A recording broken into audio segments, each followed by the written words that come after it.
Good morning. જો હવે સ્વાધ્યાયનો દાખલા નંબર 2.22 જે આપણે બાકી હતો, બરાબર। હવે એક મજાનો દાખલો છે। આમ તો કોઈ પણ ગણતરીઓ આપણે કરતા હોય તો ચોક્કસ મૂલ્યો લઈને ગણતરી કરતા હોય। હવે પ્રશ્નમાં શું કીધું છે જુઓ, પ્રશ્ન એક વાર સમજીએ કે જે રીતે વિજ્ઞાનમાં સચોટ માપન જરૂરી છે, ચોકસાઈપૂર્વકનું સચોટ માપન જરૂરી છે, તેવી જ રીતે अल्प विकसित विचारों तथा सामान्य मापनों द्वारा राशिनो सामान्य अंदाज लगावो तेटलुं ज महत्वनुं छे। जो अल्प विकसित विचारो एटले आपणे धारो के बहु कोई अमुक व्यक्ति एवा छे बहु विचारता नथी अने सादा माप द्वारा धारो के आ बोर्डनी लंबाई मापी होय तो 1 वेत 2 वेत 3 वेत बोर्डनी लंबाई मापी मने 10 वेत मळे छे अने मारी आ वेतनुं माप मने अंदाजे खबर छे के 10 इंच छे। इंच में अथवा सेंटीमीटर में लो तो 25 सेंटीमीटर है। एक मारी वेत है 25 सेंटीमीटर लंबाई की है तो 10 वेत में आ मापी लीधु बोर्डनी लंबाई 10 वेत जेटली एने 25 वडे गुणी दो એટલે 25 ગુણ્યા 10 એટલે 250 सेंटीमीटर अंदाजे आ बोर्डनी लंबाई हशे।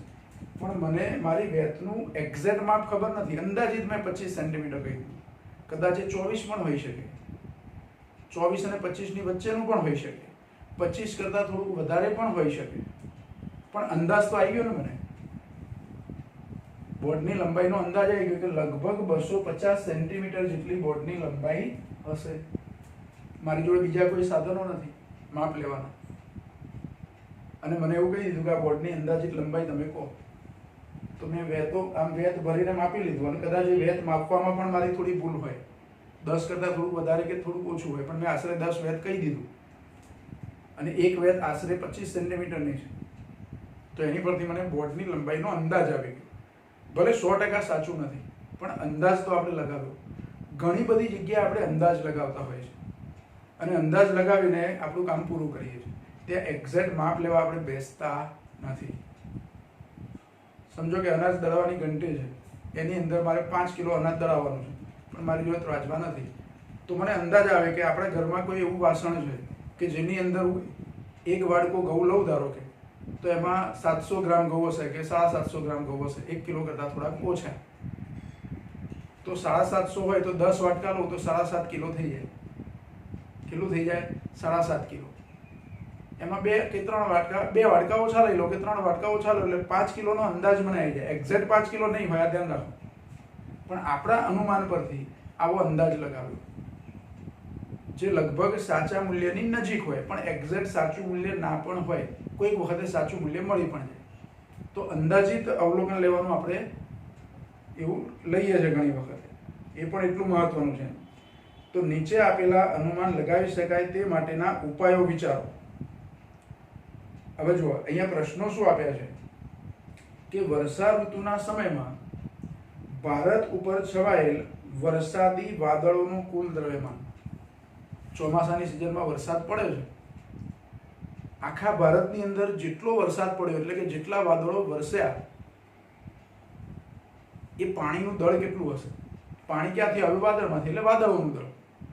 અને એ સિઝન દરમિયાન, વર્ષા ઋતુની સિઝન દરમિયાન જેટલા વાદળો આકાશમાં હતા એ ભારતમાં ધારો કે પડે પાણી સ્વરૂપે, તો એ પાણીનું દળ અથવા તો એ વાદળોનું દળ કેટલું, આનો અંદાજ લગાવો છે। આખા ભારતની વાત કરી છે તો એક અંદાજ આપણે એવો લગાવી શકીએ કે સરેરાશ આખા ભારતમાં વરસાદ કેટલો પડે છે। આપણે વરસાદ ઇંચમાં માપીએ છીએ અથવા સેન્ટીમીટરમાં માપીએ છીએ। હવામાન ખાતાવાળા જે વરસાદ માપે છે કે આ વિસ્તારમાં આજે આટલો વરસાદ પડ્યો, અમુક વિસ્તારમાં આટલા ઇંચ વરસાદ પડ્યો, અમુક વિસ્તારમાં આટલા ઇંચ વરસાદ પડ્યો। આખી ચોમાસાની સિઝન દરમિયાન સરેરાશ આખા ભારતમાં કેટલો વરસાદ પડે છે તેના આંકડા હોય આપણી જોડે, એટલે કે હવામાન શાસ્ત્રીઓ જોડે। એ આંકડા પરથી મારે કુલ દળ શોધી કાઢવું છે। એ પાણી કેટલું પડ્યું એટલે વાદળોમાંથી જે પાણી પડ્યું વાદળોનું દળ કેટલું, પાણીનું દળ એ વાદળોનું દળ। તો અહીંયા એ અંદાજિત વરસાદ પહેલો પ્રશ્ન છે આપણો। હું પ્રશ્ન નથી લખતો પણ વાદળોનું દળ શોધવાનું છે આપણે। અને કયા વાદળો જે માત્ર ભારત ઉપર હતા તે વાદળો, આપણા દેશ પર હતા તે વાદળો, એનું દળ શોધવું છે। તો એના માટે વર્ષા ઋતુની સિઝન દરમિયાન સરેરાશ કેટલો વરસાદ પડે તો આપણે એવું ધારી લઈએ કે 100 સેન્ટીમીટર વરસાદ પડે છે। 100 સેન્ટીમીટર એટલે લગભગ 40 ઇંચ જેવો થયો, અંદાજે કેટલો થયો? 40 ઇંચ જેટલો. તો વર્ષા ઋતુની સિઝન દરમિયાન અથવા એક વર્ષમાં આશરે 100 સેન્ટીમીટર વરસાદ પડે છે, અને 100 સેન્ટીમીટર એટલે કેટલું થયું? 1 મીટર. 100 સેન્ટીમીટર એટલે કેટલો થયો? 1 મીટર જેટલો વરસાદ પડ્યો. હવે આપણું ભારતનું ક્ષેત્રફળ કેટલું? ભારતનો આકાર કઈ એક્ઝેક્ટ વર્તુળ આકાર કે એવો આકાર તો છે નહીં, પણ તોય આપણા દેશનું ક્ષેત્રફળ નક્કી કરી દીધેલું છે. દરેક દેશનું, દરેક કોઈ શહેર હોય, તાલુકો હોય, જિલ્લો હોય, રાજ્ય હોય, દેશ હોય, એ બધાના ક્ષેત્રફળો મપાયેલા હોય. તો આપણા દેશનું ક્ષેત્રફળ આશરે 3.3, ભારતનું ક્ષેત્રફળ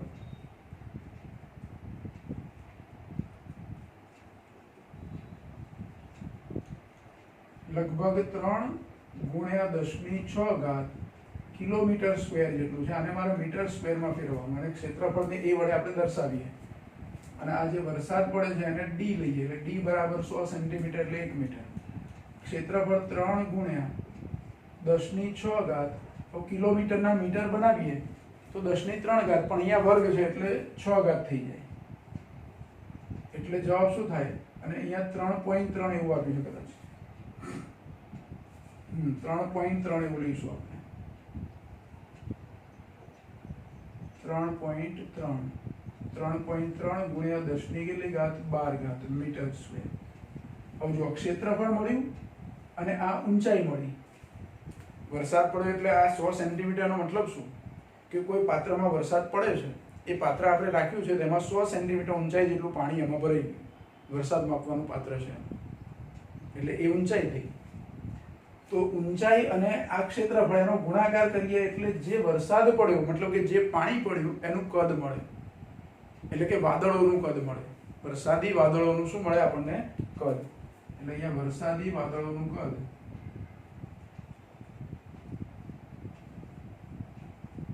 V બરાબર A × D. એટલે A અને D નો ગુણાકાર કરીએ. D તો એક જ છે, મીટરમાં લો તો, અને આ 3.3 છે, એટલે આ જવાબ શું મળે મને? 3.3 ગુણ્યા 10⁻12 ગુણ્યા 1 આપણે ગુણાકારમાં લખતા નથી, બરાબર? એટલે આટલા મીટર ક્યુબ, આ મીટર સ્ક્વેર અને આ મીટરનો ગુણાકાર એટલે મીટર ક્યુબ. કદ મળી ગયું આપણને.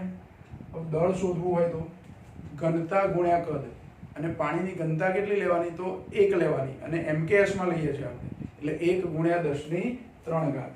એટલે પાણીની ઘનતા ρ બરાબર 1 ગુણ્યા 10⁻3 kg/મીટર ક્યુબ. માટે પાણીનું દળ M બરાબર, એટલે કે વરસાદી પાણી છે એટલે વાદળોનું દળ થયું.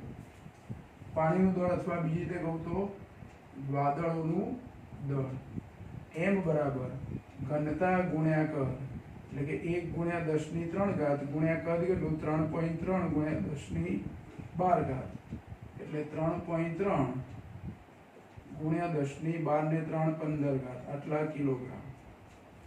આટલું પાણી પડ્યું હશે, એટલે કે વાદળોનું એટલું દળ આકાશમાં હશે જે પૃથ્વી પર, આપણા ભારત પર પડ્યું.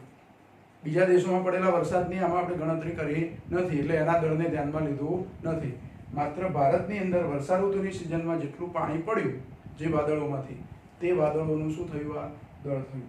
અને આ અંદાજિત થયું.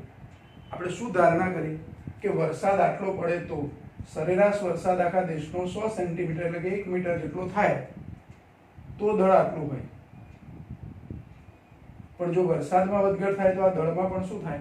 વધઘટ થાય. ધારો કે વરસાદ આના કરતાં વધારે પડ્યો હોત તો દળ વધારે હોત, આના કરતાં ઓછો પડ્યો હોત તો દળ કેવું હોત? ઓછું હોત. આવી રીતે આપણે અંદાજ લગાવવાનો. જો બીજો પ્રશ્ન છે કે કોઈ હાથીનું દ્રવ્યમાન, તમારે હાથીનું દળ અંદાજિત મેળવવું છે. આમ તો હાથીનું દળ એક્ઝેક્ટ માપવું હોય તો કેવી રીતે મપાય? એવા હાથી ઉભો રાખીએ એવા ત્રાજવા છે આપણી જોડે? છે એવા ત્રાજવા? પણ તમે હાઈવે પર ઘણી વખત જતા હોય તો પેલા વે બ્રિજ આવે છે, જેમાં ટ્રકોમાં જે સામાન ભરેલો હોય એના દળ મપાય છે. તો હાથીનું દળ માપવું હોય તો એ વે બ્રિજ પર લઈ જઈને ઊભો રાખવાનો, અથવા એક ખાલી ટ્રકનું પહેલાં દળ માપી લેવાનું, પછી એ ટ્રકની અંદર હાથીને બેસાડી દેવાનું, અને પછી હાથી સાથે ટ્રકનું દળ માપવાનું. એટલે ખાલી ટ્રકનું દળ અને હાથી સાથે ટ્રકનું આખું દળ થયું. તો હાથી સાથે જે કુલ દળ હતું ટ્રકનું, એમાંથી ખાલી ટ્રકનું દળ શું કરવાનું? બાદ કરી દેવાનું. એટલે હાથીનું દળ મપાઈ ગયું. આ એક રીત હાથીનું દળ માપવું હોય તો. એટલે જે હાઈવે પર અથવા અમુક જગ્યાએ જે વે બ્રિજ હોય, જેને વે બ્રિજ કહેવાય છે, વધારે મોટા દળો માપવા માટેના વજન કાંટા, એને વે બ્રિજ એવું કહે છે. તો એક વે બ્રિજથી તમે હાથીનું દળ માપી શકો. સાદા ત્રાજવા તો આપણી જોડે એવા નથી કે જેથી આપણે સામાન્ય વસ્તુઓનું, ગ્રોસરી કે એ બધા વસ્તુના દળ માપીએ છીએ, એવી રીતે હાથીનું દળ માપી શકાય નહીં. એક રીત આવી છે કે વે બ્રિજ પર જઈને તમે હાથીનું દળ માપી શકો. બીજું, આર્કિમિડીઝના સિદ્ધાંત પરથી. કેવી રીતે મપાય? આર્કિમિડીઝના સિદ્ધાંત પરથી. ધારો કે કોઈ સરોવર અથવા તો મોટું તળાવ છે, એ સરોવર અથવા તળાવની અંદર આ પાણી જેવું સમજો. આપણી જોડે એક મોટી બોટ છે,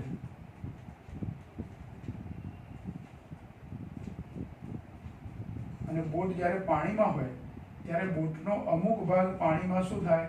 ડૂબેલો હોય. બોટનો અમુક ભાગ પાણીમાં ડૂબેલો હોય. જેમ બોટમાં આપણે વજન વધારતા જઈએ એમ શું થાય? તો એ વધારે ડૂબતી જાય. પણ એટલું બધું વજન નહીં નાખી દેવાનું અંદર કે આખી બોટ ડૂબી જાય. પણ બોટ ખાલી હોય ત્યારે શું હોય? થોડીક ઉપર હોય, વધારે ડૂબેલી ના હોય, થોડીક ડૂબેલી હોય. અને જ્યારે બોટ છે એમાં કોઈક વજન તમે અંદર મૂકો, વધારે વજન મૂકો, તો એટલી ડૂબશે. તો બોટ જ્યારે પાણીમાં ડૂબે છે, જેટલો ભાગ એનો પાણીમાં ડૂબેલો છે, એટલા ભાગ વડે પાણી વિસ્થાપિત થયેલું છે. અને એ વિસ્થાપિત થયેલા પદાર્થનું વજન એ આ ડૂબેલા ભાગના વજન જેટલું હોય. આર્કિમિડીઝનો સિદ્ધાંત છે.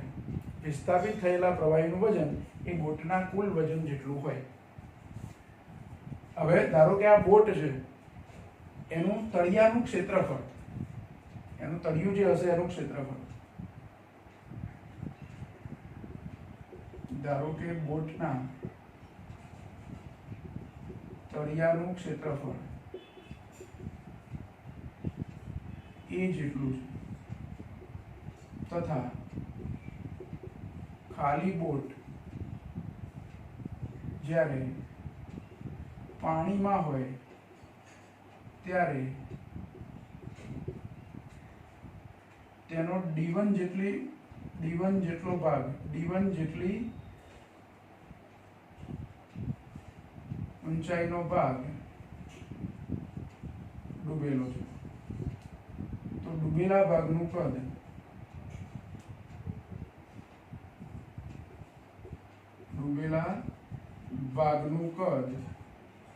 v1 બરાબર, હવે d1 જેટલી ઊંચાઈ અથવા ઊંડાઈ એ ડૂબેલી છે, અને એ જેટલું એનું ક્ષેત્રફળ છે, એટલે એ d1 થાય. અને એટલા જ કદનું પ્રવાહી અથવા પાણી શું થયું હશે? વિસ્થાપિત થયું હશે. કદની વાત કરું છું, વજનની વાત નથી.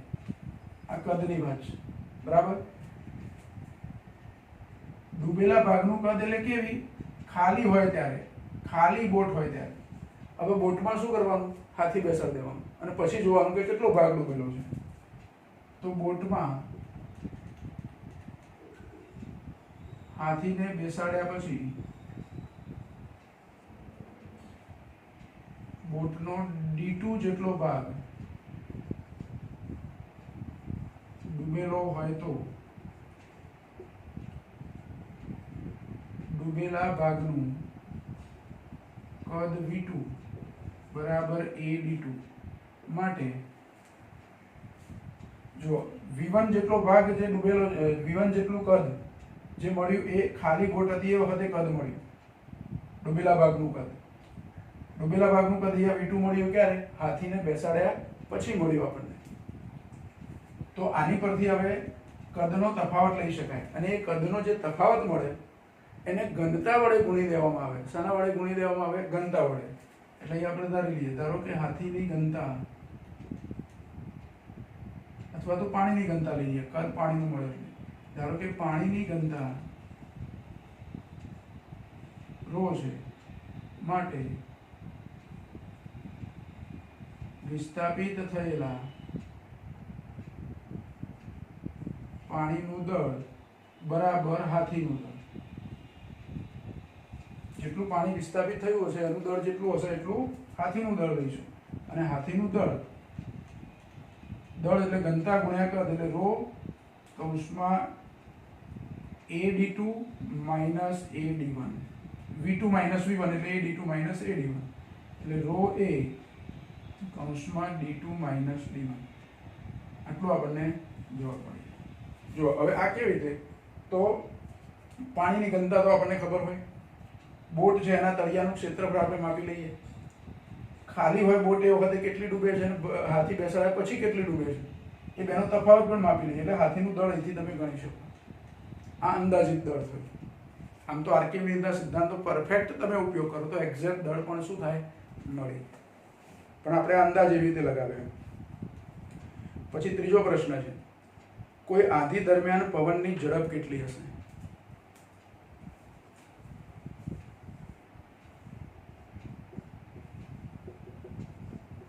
આંધી દરમિયાન પવનની ઝડપ. હવે એ ઝડપ કેવી રીતે માપી શકીએ? તો એના સાધનો છે. કોઈ વાવાઝોડું આવવાનું હોય તો વાવાઝોડું આવે પહેલાં જ વૈજ્ઞાનિકો અથવા તો હવામાન ખાતાના જે વૈજ્ઞાનિકો હોય એ અગાઉથી આપણને કહી દે છે કે આટલી ઝડપે પવન ફૂંકાવાનો છે અને વાવાઝોડું આવવાનું. અત્યારે આપણી જો લેટેસ્ટ ટેકનોલોજી છે એટલે બધી જ ગણતરીઓ આપણે પરફેક્ટ કરી શકીએ. પણ મારી જોડે એવા કોઈ ટેકનોલોજી અથવા એવો કોઈ સાધન નથી અને મારે અંદાજ લગાવવો છે કે અત્યારે હાલ પવન થોડુંક સ્પીડમાં ફૂંકાય છે તો એની ઝડપ કેટલી હશે.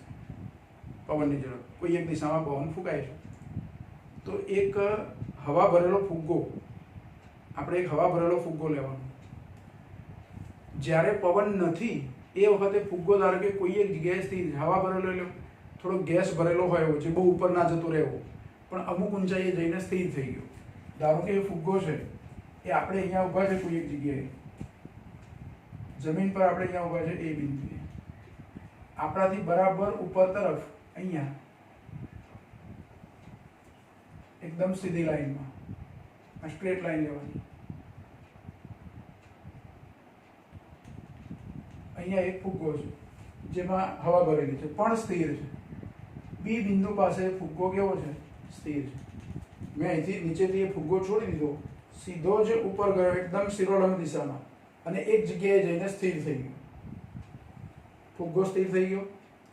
હવે સમજો કે ફુગ્ગો સ્થિર છે, પછી 1-2 મિનિટ પછી પવન આવે છે, થોડી હવા ફૂંકાય છે, એટલે આ ફુગ્ગાની પોઝિશન બદલાશે અને એ ફુગ્ગાની પોઝિશન બદલાશે. ધારો કે અહીંયા સી બિંદુ પર આવી ગયો ફુગ્ગો, હવાની સાથે પવનની ઝડપ, પવન આ બાજુ વહે છે એટલે પવનની સાથે ખેંચાઈને અહીંયા પહોંચી ગયો. એ વખતે મેં ફુગ્ગાનું નિરીક્ષણ કરી લીધું. શું કરી લીધું આપણે? ફુગ્ગાનું નિરીક્ષણ કરી લીધું. ધારો કે એ સી બિંદુ પર છે, અહીંથી ફુગ્ગાને અહીંયા પહોંચતા કેટલો સમય લાગ્યો? ફુગ્ગાને બી થી સી સુધી પહોંચતા કેટલો સમય લાગ્યો? એ સમય જો મારી પાસે હોય તો આ અંતર તો હું માપી શકું છું અને અંતર ભાગ્યા સમય કરવું એટલે શું મળી જાય? હવાની ઝડપ મળી જાય.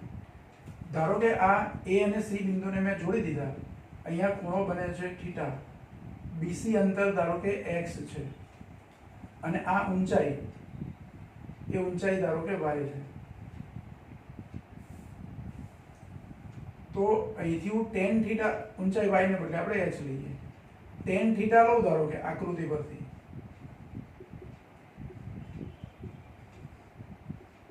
તો ટેન થીટા બરાબર સામેની બાજુ ભાગ્યા પાસેની બાજુ, આ કાટકોણ ત્રિકોણ બનવાનો અહીંયા, એટલે x અપોન h, આ ટેન થીટા થયા. તો x બરાબર શું થયું? x ને કરતા બનાવો તો h ટેન થીટા, એટલે અંતર મળી ગયું મને અને સમય હોય આપણી જોડે, એટલે હવાની ઝડપ v હોય તો v બરાબર અંતર ભાગ્યા સમય, એટલે h ટેન થીટા અપોન સમય t. આ ઝડપ આપણને મળી ગઈ. આવી રીતે ઝડપ એનો અંદાજ લગાવી શકાય. બરાબર? એટલે જો 3 પ્રશ્નોના જવાબ થયા. પહેલાં આટલું લખી લઈશું, પછી બીજા 2 પ્રશ્નો આના બાકી છે એ ગણી લઈએ.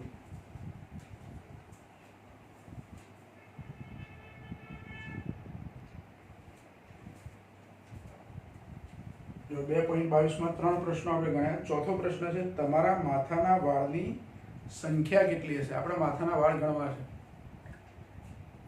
બધાના માથામાં વાળની સંખ્યા સરખી ના હોય, આ ધ્યાન રાખો. બીજું, બધાના માથાના વાળની જાડાઈ પણ સરખી ના હોય. કોઈના વાળ થોડાક પાતળા હોય, કોઈના થોડાક જાડા હોય. બહુ ઝાઝો ફરક ના હોય, પણ થોડો તો ફેરફાર હોય. પણ અંદાજિત આપણે સંખ્યા ગણવી છે કે માથાના વાળની સંખ્યા અંદાજે કેટલી હશે. તો પહેલાં તો આપણે એવું ધારી લઈએ કે માથાની અંદર જેટલા ભાગમાં વાળ છે એ એક વર્તુળાકાર ભાગ ધારી લેવાનો.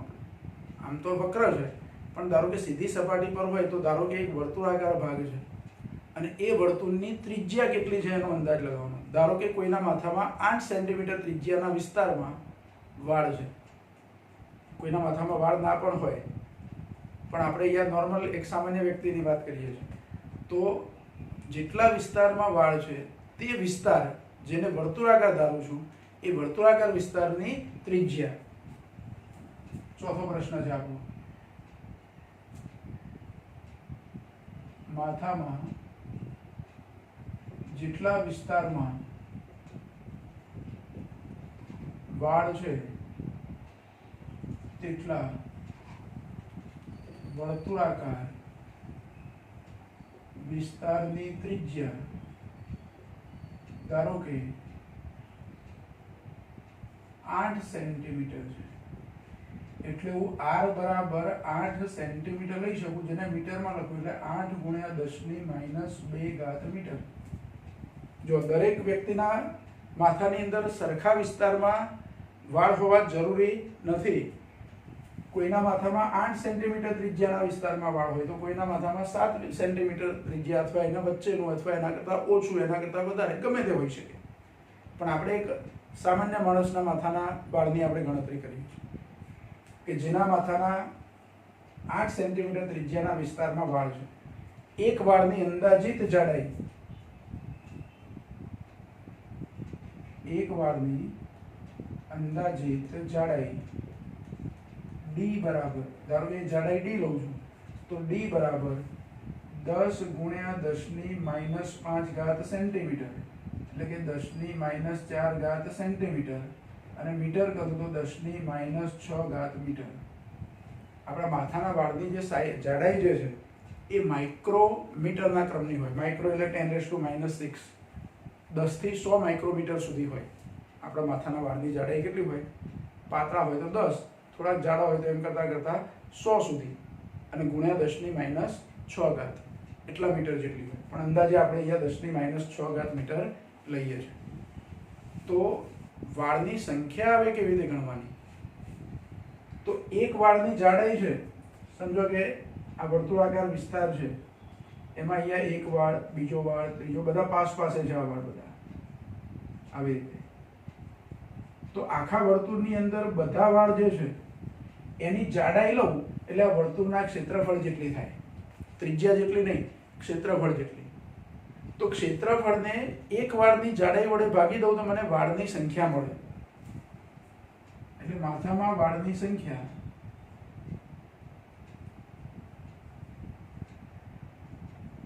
ધારો કે n કહી દઉં તો n બરાબર માથાનું ક્ષેત્રફળ ભાગ્યા એક વાળની જાડાઈ. જો માથાનું ક્ષેત્રફળ એટલે જેટલા વિસ્તારમાં વાળ છે તે ભાગનું ક્ષેત્રફળ. એટલે આપણે અહીંયા એવું લખીએ. પાછું તમે એવું કહેશો કે માથાનું ક્ષેત્રફળ તો વધારે હોય. માથામાં જેટલા વિસ્તારમાં વાળ છે તેનું ક્ષેત્રફળ, જેટલા વિસ્તારમાં વાળ છે તે ભાગનું ક્ષેત્રફળ ભાગ્યા એક વાળની જાડાઈ. એક વાળની જાડાઈ, ક્ષેત્રફળ એટલે πr² લેવાય, ભાગ્યા જાડાઈ એટલે d. તો આ વાળની સંખ્યા n મને મળી જાય. આમાં કિંમતો જ મૂકવાની. હવે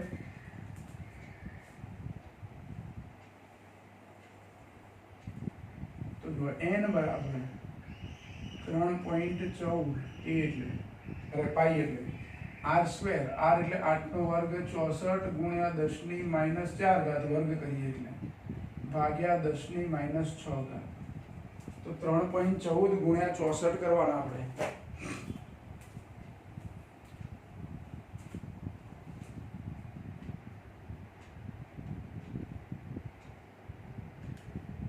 એટલે 200.96 આવું મળે છે આપણને.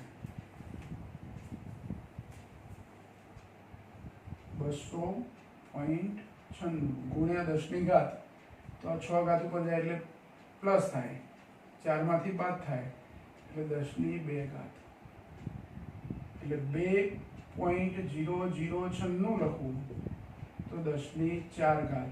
આટલા વાર અંદાજે હોય, એક્ઝેક્ટ એવું નહીં, કારણ કે 8 સેન્ટીમીટર આપણે આશરે લીધું છે, માથાના વાળની જાડાઈ પણ આશરે લીધી છે, એટલે સંખ્યા આશરે મળી આપણને. અને 2 ગુણ્યા 10 ની 4 એટલે પોઈન્ટ અહીંયા લઈ લો તો 20,096. એવું જરૂરી નથી કે આ જ આંકડો હોય, પણ આપણે અંદાજ લગાવ્યો કે આવી રીતે તમે માથાના વાળની સંખ્યાનો અંદાજ લગાવી શકો. બરાબર. પછી હજુ એક પ્રશ્ન છે કે તમારા વર્ગખંડમાં વાયુના અણુઓની સંખ્યા. આનો અંદાજ આપણે લગાવી શકીએ થોડો વધારે સારી રીતે.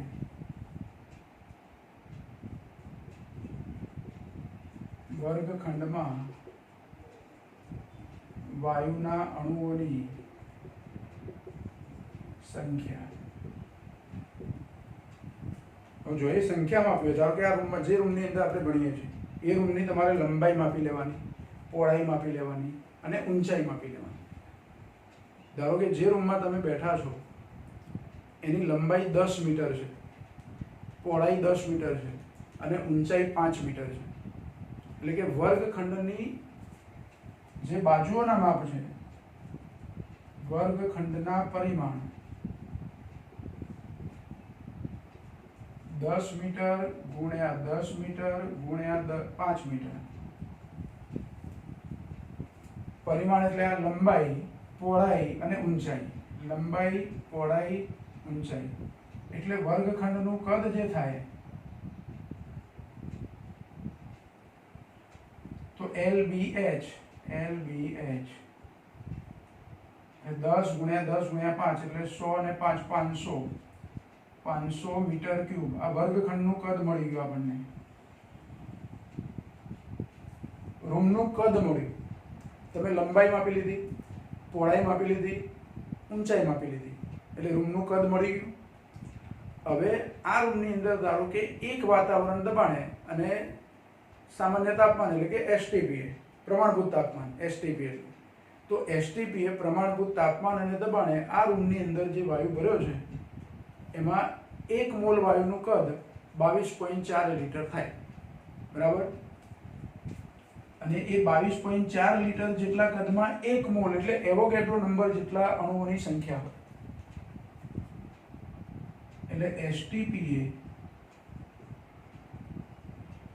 1 મોલ વાયુનું કદ બરાબર 22.4 લીટર, એટલે કે 22.4 ગુણ્યા 10 ની -3 ઘાત મીટર ક્યુબ. લીટરને આપણે મીટર ક્યુબમાં ફેરવ્યા. અગાઉ પણ આપણે એકમની ચર્ચા કરેલી છે. 1 લીટર એટલે 10 ની -3 ઘાત મીટર ક્યુબ. તો 22.4 ને 10 ની -3 ઘાત વડે ગુણ્યા એટલે શું થઈ ગયું? મીટર ક્યુબ થઈ ગયા. બરાબર. હવે આટલા 22.4 લીટર વાયુની અંદર એવોગેડ્રો નંબર જેટલા પરમાણુઓની સંખ્યા હોય.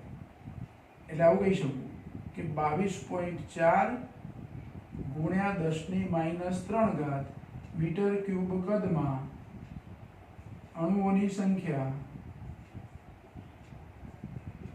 બરાબર 6.023 ગુણ્યા 10 ની 23 ઘાત જેટલી હોય. તો આપણી જોડે રૂમનું કદ કેટલું છે? 500 મીટર ક્યુબ. તો 500 મીટર ક્યુબ કદમાં અણુઓની સંખ્યા કેટલી? ધારો કે એ સંખ્યા n હોય તો n બરાબર શું લખી શકું હવે? 500 ગુણ્યા 6.023 ગુણ્યા 10 ની 23 ભાગ્યા 22.4 ગુણ્યા 10 ની -3. 500 ગુણ્યા 6.023 ગુણ્યા 10 ની 23 ભાગ્યા 22.4 ગુણ્યા 10 માઇનસ 3. આનું સાદુરૂપ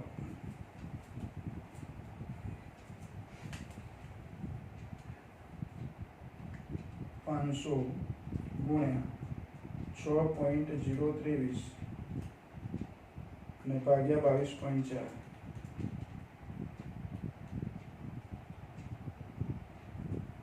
એટલે 134.44. n બરાબર 134.44 ગુણ્યા 10 ની ઘાત જુઓ -3 ઉપર જાય તો પ્લસ 23 માં ઉમેરવાની એટલે 10 ની 26 આટલા અણુઓ હોય. આપણા રૂમની અંદર અણુઓની સંખ્યા અંદાજિત સંખ્યા આટલી હોય. જો આ જે દાખલો આપણે શીખ્યા એ બધામાં શું કર્યું? અંદાજ લગાવ્યો. રૂમની સાઈઝ કઈ દરેક વખતે 10 મીટર લંબાઈ, 10 મીટર પહોળાઈ, 5 મીટર ઊંચાઈ એવું ના હોય. હું જે રૂમમાં છું એ રૂમ મારો થોડો નાનો છે, ઊંચાઈ પણ 5 મીટર નથી, તો આમાં કઈ અણુઓની સંખ્યા આટલી ના મળે મને. અને જો આને પ્રમાણભૂત સ્ટાન્ડર્ડ સ્વરૂપમાં લખવું હોય દશાંશી અહીંયા લાવીને તો 1.344 ગુણ્યા 10 ની કેટલી ઘાત થશે? 28 ઘાત. આટલા અણુઓ હશે. પણ બધી વખતે આટલા અણુઓ દરેક રૂમમાં હોય નહીં. બધા રૂમમાં અણુઓની સંખ્યા જુદી જુદી હોય, કારણ કે દરેક રૂમનું કદ જુદું જુદું હોય. સરખા કદના બે રૂમ હોય તો એસટીપી એ બંનેમાં અણુઓની સંખ્યા કેવી હોય? સરખી. ધારો કે આ રૂમ જેટલો છે એટલો જ મારી બાજુનો રૂમ છે, તો બંને રૂમમાં અણુઓની સંખ્યા સરખી હશે. પણ રૂમની સાઈઝ જો જુદી જુદી હોય તો અણુની સંખ્યા શું થાય? બદલાય. એટલે જો આપણે આ 2.22 ગણ્યો સ્વાધ્યાયનો, 2.23 પણ ગણ્યો, 2.24 અગાઉ ગણેલો હતો, જે દ્રષ્ટિ સાંવેદની રીત અને પરિમાણ માપવાની રીતમાં આપણે ગણેલા ખૂણો બરાબર ચાપ ભાગ્યા ત્રિજ્યા પરથી, તો એ દાખલો અગાઉ આપણે ગણેલો છે. એટલે આપણું સ્વાધ્યાય અહીંયા પૂરું થાય છે. વધારાનો સ્વાધ્યાય હમણાં આપણે ગણતા નથી, પણ નેક્સ્ટ ટાઈમ નવું ચેપ્ટર આપણે સ્ટાર્ટ કરીશું, ત્રીજું ચેપ્ટર.